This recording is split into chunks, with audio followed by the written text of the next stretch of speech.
Hello and welcome to Supposedly Fun. My name is Greg, and we are coming to the end of August, if you can believe that, which means it's book haul time, and I'm always excited for a book haul. And this is going to be a bit of a unique one because I have one upcoming book, one new release, and then the rest of this is backlist. Some people might not be altogether interested in a book haul that doesn't involve a whole lot of brand new titles that are coming out, but I find this to be really interesting. And when I say backlist, some of these are still fairly recent. So I think they're all interesting. I am really excited to share all of them with you. And let's just dive in and begin. The first one is actually something that arrived in the mail today, and it's a bit of a surprise to me. It comes from the publisher, so I did not spend money on this. And it is a book that is coming up to be released in the month of October this year. Absolution by Jeff Vandermeer. This is published by MCD, which is affiliated with FSG somehow. The reason this is a bit of a surprise is that, sure, this is a very buzzy book that is coming out. They have redone the jackets for the original trilogy of books that Jeff Vandermeer wrote that were about the Southern Reach and Area X, and they all have this same look about them now. Now, here's the thing. I read all three of the books that were in the original Southern Reach trilogy: Annihilation, Authority, Acceptance. That might not be the strict order of them. I know Annihilation was first. And I was extremely iffy. In fact, as the series went on, I got more and more annoyed. I thought Annihilation was good, and then it felt to me, I compared it a lot at the time. I wasn't on BookTube at the time, but I did compare it to Lost, which had a really great first season, I thought. And then in order to keep going, it just kept bringing up more questions. It got more and more convoluted and weird. And eventually I lost interest. And that's kind of, to me, what happened with the Southern Reach trilogy. But I know a lot of people are going to be very excited about this. It will be released on October 22nd, 2024. I should mention I will have links to all of these books on bookshop.org in the description box down below. I will cover what each of these books are about, but if I spark some interest in you and you want to use those links, you can use them, and bookshop.org supports bookstores. And if you use those links, it supports me as well. So if I spark some interest in any of these books for you, you can use those links. Or you can use your local library, or you can use your local independent bookstore. I am actually doing a double whammy of independent bookstore merchandise today because I have my Powell's t-shirt, and then it actually got cold where I live today. So I had to put the tattered cover hoodie on over that, which of course I find delightful. Now, because I didn't like the original trilogy, I'm a little torn on where I sit with this book, which is fairly large. Let's see how long it is. It's over 400 pages. So I don't really know. Am I going to read this, or am I going to pass it on? I have a friend who is a huge fan of the Southern Reach trilogy, so I might just give it to them. I don't really know. I haven't decided. As I said, this came in today, but I wanted to include it in this book haul because, hey, they were nice enough to send me a copy of the book, and I know a lot of people will be excited about this, so it feels like it is worth mentioning. I just am not sure it's going to be for me. Now, if you're unfamiliar, the original Southern Reach trilogy has an area that is called Area X. It has been suddenly and mysteriously sealed off. Expeditions into this Area X have met with very odd fates, and Annihilation follows a biologist, I believe, who goes into the territory with 3 other women and the things that they find. And then the second one deals with someone who is from the sort of controlling group that is organizing their mission. And then I don't even really remember all that much about what the third one was, but all of them sort of dealt with Area X and things going on inside of it. So this revisits, and what it says on the back is the surprise 4th volume in Jeff Vandermeer's Southern Reach series, and the final word on one of the most provocative and popular speculative fiction series of our time.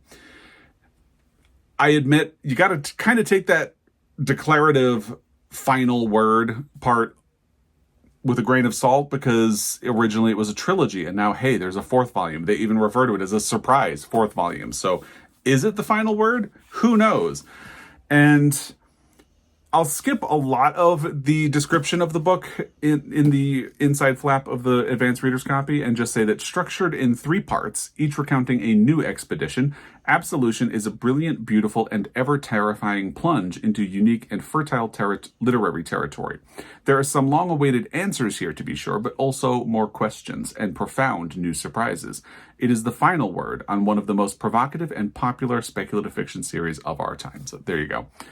And it also kind of teases that for Jeff Vandermeer, there was never full closure to the story of Area X. There were a few mysteries that had gone unsolved. Some key points of view never aired.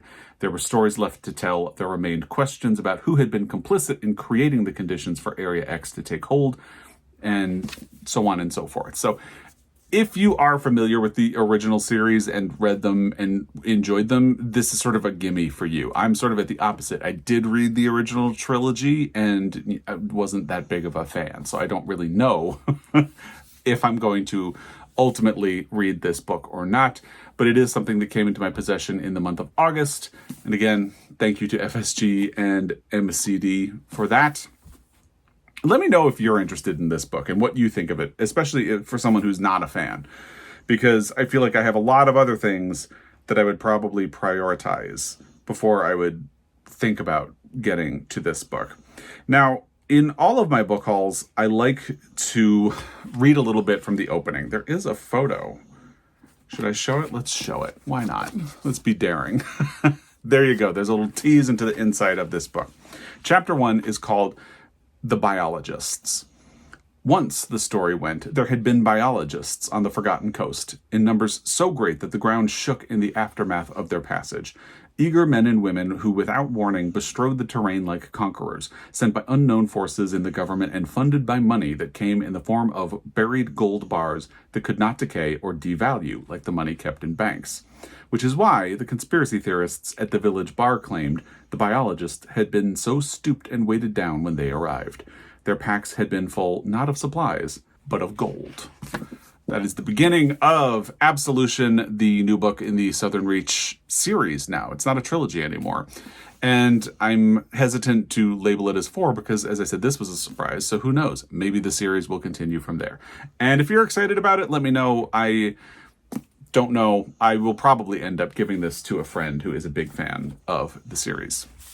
The next book is a recent book, but not a new release, which is kind of what I was meaning when I talked about how a lot of these are backlist in the beginning of the video. This is Pachinko by Min Jin Lee. I have been very curious to read this book ever since it was originally published. It was one of the New York Times Best Books of the Year. It was included on the New York Times 100 Best Books of the 21st Century so far. I will have that video where I did a reaction to that list in the description box down below as well. They also did an interview with Min Jin Lee about this novel and her previous novel, which was, I want to say, Free Food for Millionaires, something like that. It does not actually say, so let me see if I can find an about the author. Free Food for Millionaires, I was correct. I've just heard really good things about it, and in the interview, it really piqued my interest again. There's sort of a danger where when something is released, it seems urgent and you want to get to it, and then time passes and the urgency kind of fades away, and that definitely brought it back for me. So I went into my local used bookstore and they had this copy. By the way, I should also mention, my dog Teddy just came in and fell asleep on the floor, and he is snoring. I don't know if you can hear him or not, but I feel like I should let you know there's a dog on the floor snoring. So if you can hear snoring, that's what it is. This edition is published by Grand Central, and this is something I'm really looking forward to reading. I had been kind of planning to do an update of my 25 best books of the last 25 years video that I did a year ago, because I figured if I do an update next year, it could be the 25 best books of, the 25 years will be the 21st century so far. So I want to catch up on some things, and I feel like this is sort of a natural for that. Here's what it says. History is seldom kind. In Min Jin Lee's best-selling magisterial epic, 4 generations of a poor, proud immigrant family fight to control their destinies, exiled from a homeland they never knew. In the early 1900s, teenaged Sunya, the adored daughter of a crippled fisherman, falls for a wealthy stranger at the seashore near her home in Korea. He promises her the world, but when she discovers she is pregnant and that her lover is married, she refuses to be bought. Instead, she accepts an offer of marriage from a gentle, sickly minister passing through on his way to Japan. But her decision to abandon her home and to reject her son's powerful father sets off a dramatic saga that will echo down through the generations. Richly told and profoundly moving, Pachinko is a story of love, sacrifice, ambition, and loyalty. From the bustling street markets to the halls of Japan's finest universities to the pachinko parlors of the criminal underworld, Lee's complex and passionate characters, strong, stubborn women, devoted sisters and sons, fathers shaken by moral crisis, survive and thrive against the indifferent arc of history. Here is how the book begins. Chapter 1. History has failed us, but no matter. At the turn of the century, an aging fisherman and his wife decided to take in lodgers for extra money. Both were born and raised in the fishing village of Yongdo, a 5-mile-wide islet beside the port city of Busan. In their long marriage, the wife gave birth to 3 sons, but only Huni, the eldest and the weakest one, survived. Huni was born with a cleft palate and a twisted foot. He was, however, endowed with hefty shoulders, a squat build, and a golden complexion. Even as a young man, he retained the mild, thoughtful temperament he'd had as a child. We'll stop there. Very intriguing beginning to Pachinko by Min Jin Lee. Here is the new release. So Absolution is obviously the upcoming release. Pachinko is one of the backlist titles, and The Friday Afternoon Club by Griffin Dunne is the new release. This was released about a month ago, I think, and I had been really curious about it. And I got it from the library, and around the same time, this copy showed up at my local used bookstore. I do always feel guilty buying new books from my local used bookstore, because when you buy from your local used bookstore, money doesn't go to the publisher and money doesn't go to the author. So I tend to feel guilty about buying new releases from them. I feel a little more comfortable getting backlist titles from them. Is that me playing with my own sense of guilt? I don't know. Things don't have to be logical. But I decided I would get a copy, and someone did point out to me that if I talk about it in videos, I might encourage other people to purchase the book. So there's always that. Anyway, Griffin Dunne is an actor and director, and I didn't know this until this book was released. I guess I just never thought about his last name. His father is Dominick Dunne, the famous journalist who covered his own daughter's murder trial and who covered the O.J. Simpson trial. And if you follow media and crime journalism, you probably know who Dominick Dunne is. Dominick Dunne's brother was John Gregory Dunne, who is the husband of Joan Didion, the husband who dies at the beginning of The Year of Magical Thinking. And you can tell right away, really interesting family dynamics in this family that Griffin Dunne grew up in. And I didn't mention this when I teased that I had gotten this from my library, but Griffin is also really good friends with Carrie Fisher. You can see her there in that photo. So a lot of really interesting angles to this book, and I am absolutely intrigued. At 8, Sean Connery saved him from drowning. At 13, desperate to hook up with Janis Joplin, he attended his aunt Joan Didion and Uncle John Gregory Dunne's legendary LA launch party for Tom Wolfe's The Electric Kool-Aid Acid Test. At 16, he got kicked out of boarding school, ending his institutional education for good. In his early 20s, he shared an apartment in Manhattan's Hotel des Artistes with his best friend and soulmate, Carrie Fisher, while she was filming some sci-fi movie called Star Wars. And he was a struggling actor working as a popcorn concessionaire at Radio City Music Hall. A few years later, he produced and starred in the now iconic film After Hours, directed by Martin Scorsese. In the midst of it all, Griffin's 22-year-old sister, Dominique, a rising star in Hollywood, was brutally strangled to death by her ex-boyfriend, leading to one of the most infamous public trials of the 1980s. The outcome was a travesty of justice that marked the beginning of their father, Dominick Dunne's career as a crime reporter for Vanity Fair and a victims' rights activist. And yet, for all its bold-faced cast of characters and jaw-dropping scenes, The Friday Afternoon Club is no mere celebrity memoir. It is down to its bones a family story that embraces the poignant absurdities and best and worst efforts of its lovable, infuriating, funny, and moving characters, its author, most of all.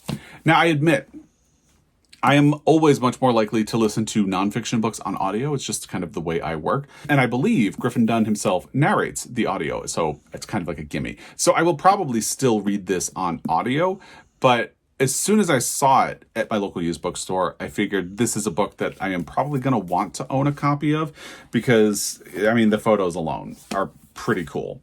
So let's do a little bit from the beginning. I usually skip over the prologue, but I think the prologue is a pretty good tease for this. At 3 a.m., during the early hours of Halloween 1982, Detective Harold Johnston of the West Hollywood Homicide Division rang the doorbell of my mother's house in the flats of Beverly Hills. Marina, her live-in housekeeper, woke to the sound and let the detective in.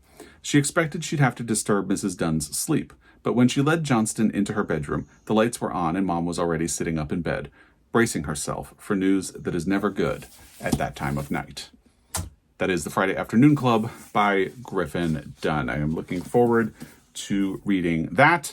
Next is something that was actually a gift. It was sent to me by Kurt Anderson, who is a commenter. Thank you, Kurt. All That She Carried, The Journey of Ashley Sack, A Black Family Keepsake by Tia Miles. This was a National Book Award winner.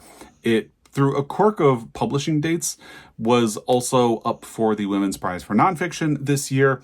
And it's something that I have really wanted to read. And now I have a beautiful hardcover. Thanks again to Kurt. This, I'm going to let the inside flap do the heavy work of telling you what this is about. In 1850s South Carolina, an enslaved woman named Rose faced a crisis, the imminent sale of her daughter Ashley. Thinking quickly, she packed a cotton bag with a few precious items as a token of love and to try to ensure Ashley's survival. Soon after, the 9-year-old girl was separated from her mother and sold. Decades later, Ashley's granddaughter, Ruth, embroidered the family's history on the bag in spare yet haunting language, including Rose's wish that, quote, "it be filled with my love always." Ruth's sewn words, the reason we remember Ashley Sack today, evoke a sweeping family story of loss and of love passed down through generations. Now, in this illuminating, deeply moving new book inspired by Rose's gift to Ashley, historian Tia Miles carefully unearths these women's faint presence in archival records to follow the paths of their lives, and the lives of so many women like them, to write a singular and revelatory history of the experience of slavery and the uncertain freedom afterward in the United States. Sounds incredible. I've heard so many good things about this book, and I was really grateful to the Women's Prize because I wanted to read this book when it was published and when it won the National Book Award for Nonfiction, and it fell off my radar. Kind of like what I was saying, there's a sense of urgency when something is immediately published, and then if you don't get to it right away, the urgency kind of falls away and you might forget. So when it was on the list for the Women's Prize, it came back to me for sure. And I am looking forward to getting to it at some point. So this is probably something that I would ultimately do on audio. As I said, I tend to do nonfiction better on audio, but this is a really gorgeous book. And look, you can see a photo of the sack with the embroidered message. So it feels like it'll be a good thing to have. And there are photos and things mixed throughout. Let me see if I can find an example.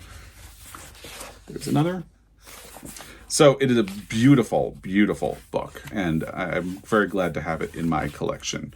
It begins, well, there's a prologue, but this time I'm going to actually go to the first chapter. Introduction, Love's Practitioners. We forget that love is revolutionary. The word, cute and overused in American culture, can feel devoid of spirit, a dead letter suitable only for easy exchange on social media platforms. But love does carry profound meanings. It indicates the radical realignment of social life. To love is to turn away from the prioritization of the ego or even one's particular party or tribe, to give of oneself for another, to transfigure the narrow I into the expansive you or we. And that is the beginning of All That She Carried, The Journey of Ashley Sack, A Black Family Keepsake by Tia Miles. Now, something people have recommended to me because I tend to like shorter books and novellas, and because of where I live, which is the state of Montana, is Montana 1948 by Larry Watson. I kept a watch at my local used bookstore, and being a local used bookstore in Montana, it actually really didn't take long to get a copy of this book. This edition is published by Washington Square Press and should be really easy to fit in at some point in the future, so we'll see how that goes. Here is what this is about. The events of that small town summer forever alter David Hayden's view of his family. His self-effacing father, a sheriff who never wears his badge, his clear-sighted mother, his uncle, a charming war hero and respected doctor, and the Hayden's lively, statuesque Sioux housekeeper, Marie Little Soldier, whose revelations are at the heart of the story. It is a tale of love and courage, of power abused, and the terrible choice between family loyalty and justice. I've heard really good things about this book, so I'm really looking forward to reading it. It is not a long book. It is 175 pages, so definite novella territory there. Here is how it begins. In 1948, my father was serving his second term as sheriff of Mercer County, Montana. We lived in Bent Rock, the county seat, and the only town of any size in the region. In 1948, its population was less than 2,000 people. We'll stop there. That is the beginning of Montana, 1948 by Larry Watson, something that I'm really looking forward to and which should be pretty easy to fit in. Here's a book I've already read, Kiss Her Once for Me by Alison Cochrane. Joel and I love Alison Cochrane's books and recently decided it would be a good idea for us to actually collect her books so we have them on our shelves. And the one I found first was Kiss Her Once for Me, which is very fine to me because it's a lesbian holiday romance. I mean, what about that doesn't say up my street? So, of course, we grabbed a copy. This is published by Atria. And here we go again. Alison Cochrane's most recent book is one of my favorite reads of 2024 so far. I think she does queer romance really well, and I'm just a big fan of her work. The Charm Offensive, also great. Here we go. 1 year ago, recent Portland transplant Ellie Oliver had her dream job in animation, and after a Christmas Eve bookstore meet-cute with a woman she fell in love with over the course of a single night. By the way, that bookstore meet-cute happens in Powell's. How cool is this? I did not plan this at all. I just happened to be wearing the t-shirt. Anyway, but after a betrayal the next morning and the loss of her job soon after, she finds herself adrift, alone, and in desperate need of money. Since finding work at a local coffee shop, she's just getting through the days until Andrew, the shop's landlord, proposes a shocking drunken plan, a marriage of convenience that will give him his recent inheritance and alleviate Ellie's financial woes and isolation. They decide to spend the holidays together at his family cabin to keep up the ruse. But when Andrew introduces his new fiancée to his sister, Ellie is shocked to discover that his sister is Jack, the mysterious woman she fell for last Christmas Eve. Now, over one very festive week, Ellie must choose between the safety of a fake relationship and the risk of something else. The premise sounds very familiar, very cliched, but that's where Alison Cochrane is at her best, because the premise of here we go again seems a little tired and familiar. It's like a queer rom-com road trip. And The Charm Offensive is a little bit different because it's set within the world of a dating show that's sort of like The Bachelor. She's really good at taking things that sound familiar and making them feel fresh and relevant and just fun. So I am a huge fan of her work, and I'm very happy to have this in my library. The beginning, we're going to skip the webcomic and go right to chapter 1. There is almost an inch of snow on the ground, so naturally the entire city is on the verge of collapse. That's pretty perfect. Let's just stop there for Kiss Her Once for Me by Alison Cochrane. I was in a different bookstore in my area, chapter 1, which is in a town called Hamilton near me. And they are mostly a new bookstore, but they do have a used section in the back. And I stumbled on As Meat Loves Salt by Maria McCann. Now, I remember this book from when I first worked at Borders because it was frequently on the buy one, get one 50% off table. And I don't know why I never actually picked it up, but I never did. But it always, I guess I didn't even look at really what it's about. And about 10 years later, someone was mentioning queer historical fiction books, and they mentioned As Meat Loves Salt. And then time went on and I kind of forgot about that. So fast forward to me being in chapter 1 in Hamilton, seeing this book and thinking, oh, okay, wow. And I read the back, and it sounds like it's a bit brutal and difficult, but I'm very intrigued. It's a bit of a big book, but I am really looking forward to this. It's published by Harcourt. Here's what it says. A wrenching psychological thriller about a man wrestling with private demons at a time when bloody political upheaval seemed to drive an entire nation mad. That is a quote from a review from the Boston Globe. The description says, torn in two by a vicious civil war, 17th century England was the scene of extraordinary violence. Among the soldiers traveling across the country from one deadly battle to another is Jacob Cullen, a former servant who dreams of baptizing himself with the blood of battle into a new life after the war. Only his brewing erotic obsession with a fellow fighter threatens his plans. A dark, erotic tale of passion and obsession, as Meat Loves Salt is a gripping portrait of England beset by war, and the harrowing tale of a man on the edge of madness. Hailed as a masterpiece, this is an extraordinary first novel by a most original new voice in fiction. And I was curious, so I looked it up. Maria McCann has published other books, but I hadn't really heard anything about them. So I'm really looking forward to giving this a try at some point. I don't have immediate plans to do it, but hopefully having this book in my library means I'll be getting around to it sooner rather than later. Part 1, Chapter 1, Scum Rises is the name of the chapter. On the morning we dragged the pond for Patience White, I bent so far down trying to see beneath the surface that my own face peered up at me, twisted and frowning. The three of us had churned up the water until it was half mud and spattered with flecks of weed before I knocked my foot against something loose and heavy that lolled about as we splashed. I tried to push it away from us, but too late. Proper bleak beginning to what is described as a proper bleak book, as Meat Loves Salt by Maria McCann. If you've read this book, I would love to hear your thoughts of it in the comment section down below. Let me know. Now, the way Chapter 1 does things is that you can build up credit by trading in books, and when you are making a purchase, you have to pay for the first used book, which was this one, and then you can start cashing in credit on any additional purchases. So basically, in order to get my money's worth, I needed to get at least one more book, and I walked around and I found The English Patient by Michael Ondaatje, which is a book I've never read, and I've consistently heard very good things about. Now, of course, this is a movie tie-in edition, and I usually don't opt for movie tie-in editions, but, you know, beggars can't be choosers. I was going to get the book for free. So, here we are. If you don't know what The English Patient is about, I don't really know what to tell you, because there's a famous movie that won Best Picture at the Academy Awards that was also made fun of on Seinfeld. But here you go. Here is the description of this. With ravishing beauty and unsettling intelligence, Michael Ondaatje's Booker Prize-winning novel traces the intersection of four damaged lives in an Italian villa at the end of World War II.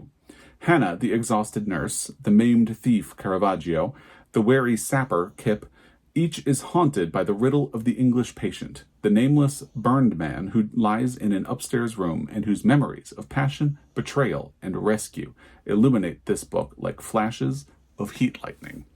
This edition is published by Vintage. Let's jump to the opening of the book. Part 1 is called The Villa. She stands up in the garden where she has been working and looks into the distance. She has sensed a shift in the weather. There is another gust of wind, a buckle of noise in the air, and the tall cypresses sway. She turns and moves uphill towards the house, climbing over a low wall, feeling the first drops of rain on her bare arms. She crosses the loggia and quickly enters the house. That is the opening of The English Patient by Michael Ondaatje.